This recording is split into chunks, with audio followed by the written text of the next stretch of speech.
여러분, 복음이 없는 곳, 율법만 강조되는 곳은 살벌해요. 종교적 열심이 인간성을 다 깨뜨려 버렸어요. 마가는 바리새인들이 예수를 죽이려고 모의를 하고 있는 이 장면에 집중하고 있습니다. 여러분, 여기에서 우리는 종교의 위험성을 보는 겁니다. 이 종교 안에는 복음이 없어요. 이런 종교적 열심은 사람의 내적인 변화가 일어나지 않습니다. 여러분, 십자가와 정반대의 길을 가는 거죠. 내가 옳다는 것 때문에 다른 사람을 적으로 몰아 죽이는 겁니다. 십자가의 길은 그게 아니에요. 상대를 살리기 위해서 내가 죽는 게 십자가에 올리죠. 우리의 신앙이 깨어있지 않으면 자칫하면 악해져요. 마귀가 좋아하는 일을 따라가는 것입니다. 그러니까 사탄이 역사하는 곳에는 거짓과 폭력과 저주와 죽이는 영이 막 넘쳐오릅니다. 이 바리새인들의 모습은 멀리 있지 않습니다. 그들은 하나님을 섬긴 것이 아니라 의식과 형식, 제도를 지키는 데 몰두했어요. 그것이 바로 뭐냐면 종교화예요. 여러분, 그리스도가 우리에게 보여주신 건 달라요.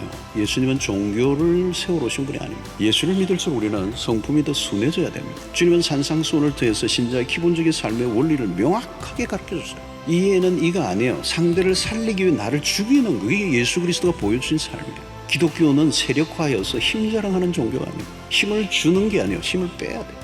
다른 사람을 판단하기 이전에 나를 보아야 돼요. 자기 성찰을 하지 않으면, 끊임없이 자기 성찰하고 하나님의 말씀을 통하여 자기 자신을 적용하지 않으면 나도 모르게 곧바로 어디로 빠지느냐면 위선에 빠지는 거예요. 자칫하면요, 교회 안에 위선자들만 바글바글 할 수 있어요. 바리새인들의 눈은 항상 다른 사람에게로 향해 있는 거죠. 판단과 정죄하는 영이 가득했습니다. 법은 죽이는 것에 목적이 있는 게 아니고 살리는 것입니다. 신앙의 핵심도 바로 이것이죠. 바로 그리스도가 우리에게 주신 이 명확한 사람을 위하여 있다 안식일. 안식일을 위하여 사람이 있는 게 아니에요. 여러분, 주님 말씀하시는 핵심은 무엇입니까? 안식일에 선한 일, 살리는 일을 하는 건 너무 당연하다는 거예요. 주님은 죄와 사망의 권세 아래 있는 자들을 살리러 오셨어요. 그래서 여러분, 우리는 어떤 일을 할 때마다 이 일을 통하여 생명을 살리는 일인가, 그것만 몰두해요.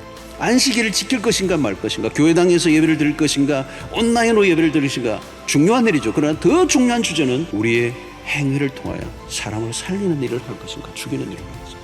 여러분, 산상수훈을 보십시오. 예수님은 너희들이 제단에 제물을 드리려고 하다가 사람들과의 관계에 꼬여 있는 게 있으면 화해하고 다시 와서 드리라는 거예요. 제사라고 하는 그 제도 의식에 참여하는 것도 훨씬 더 중요한 것이 관계를 푸는 일이라는 거예요. 여러분, 복음에 접근할수록 사람이 넓어져요. 율법의 잣대로만 접근하면 좁아져요. 사람이 똑똑해져가는 게 아니라 따뜻해져가야 주님을 닮아가요.